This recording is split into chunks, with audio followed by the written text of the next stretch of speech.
Shortly before midnight on July 1st, 2002, residents of the German city of Überlingen reported burning debris falling from the dark night sky. Quickly it became evident that two planes had crashed overhead the town on the Swiss-German border. How could this have happened? Today we are going to take a look at a famous mid-air collision. If you liked the video, please subscribe for weekly aviation videos. Welcome to Airspace.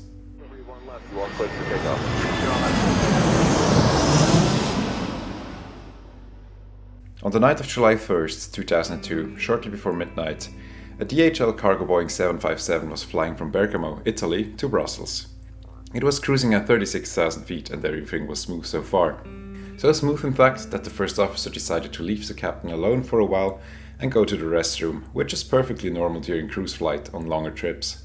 Meanwhile, a Bashkirian Airlines Tupolev 154M was en route at 36,000 feet from Moscow to Barcelona. Just seconds after Boeing's first officer left his station, the Traffic Alert and Collision Avoidance System, in short called TCAS, issued a warning that the two aircraft were coming dangerously close. As a first sign of a potential loss of separation, this warning sounds like this: Traffic, traffic. Meanwhile, the air traffic controller in charge of the airspace realized that he failed to provide the correct separation of the two aircraft and instructed the Russian crew to descend to 35,000 feet, so that the planes may pass each other on different altitudes. Seconds later, as the TCAS system realized that the two aircraft were still approaching each other, it attempted to resolve the conflict. This is done independently of any ground installation and is negotiated by the two systems of the conflicting aircraft. One is then commanded to climb, the other to descend. Climb, climb now. Descend, descend. The system urged the Boeing crew to descend and the Tupolev crew to climb. The Boeing crew complied with the system's instruction to descend immediately.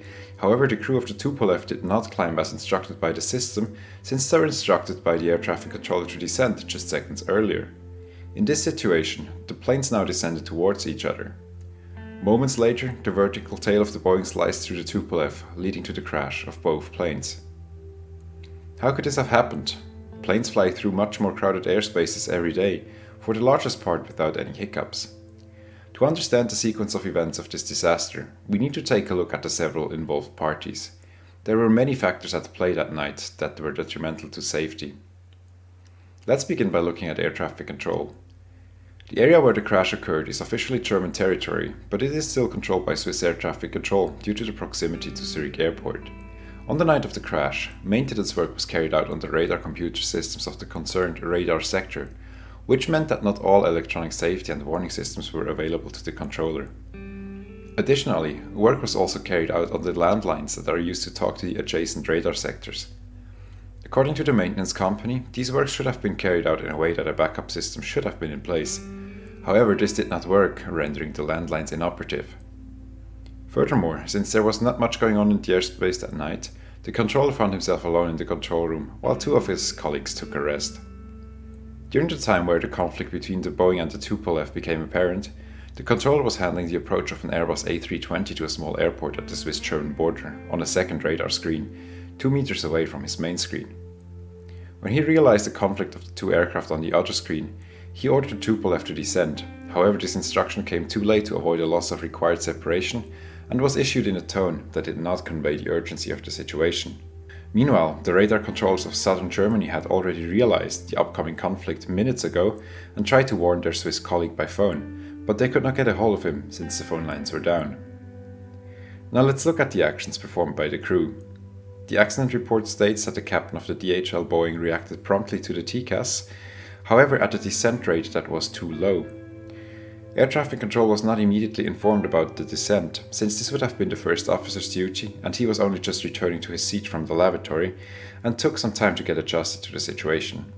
The crew of the Tupolev did comply with the instruction of the air traffic controller to descend immediately, but while they were doing so, they were instructed to climb by the TCAS.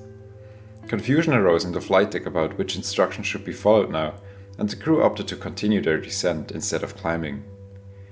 The reason for this can be found in the operations manual of Bashkirian Airlines, which states that the air traffic controller is the responsible entity for avoiding mid-air collisions.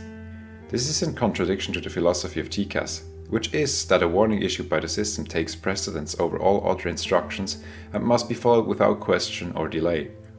Had the crew done so, the accident could have been avoided, but they believed they were doing the right thing, since that is what they were expected to do by their operations manual. In the end of this very unfortunate chain of events, the tail of the Boeing 757 met with the Tupolev's cabin, slicing it in half. Both aircraft crashed, the Tupolev even broke up in several pieces while still in midair. Nobody got killed on ground, but all occupants of the accident planes died. The final report on the matter concluded that the air traffic control entity of Switzerland did not assure that all stations were staffed at night, and tolerated for years that only one controller worked while the other rested, which was contrary to regulations. Furthermore, the report stated that the implementation and interpretation of the use of TCAS was not standardized globally and had large potential for confusion. Since then, very strict and rigid rules for the use of TCAS have been issued that leave no room for interpretation. The main cause for the accident remains the non-compliance with TCAS procedures by the Tupolev crew. 2.5 years after the crash, a Russian man traveled to Switzerland. He was the husband and father of a wife and 2 children that died aboard the Tupolev. In his grief, he managed to find the residence of the air traffic controller who was in charge on the night of the accident. He wanted an apology, but when he got none, he stabbed the air traffic controller to death. For his crime, he was sentenced to 8 years in prison in Switzerland. He later pleaded for insanity, whereafter his sentence was reduced to 5 years and 3 months. Thank you very much for watching. Next week we are going to take a look at the case of Asiana 214 that crashed in San Francisco. If you liked the video, please subscribe if you think I earned it. See you in the next one.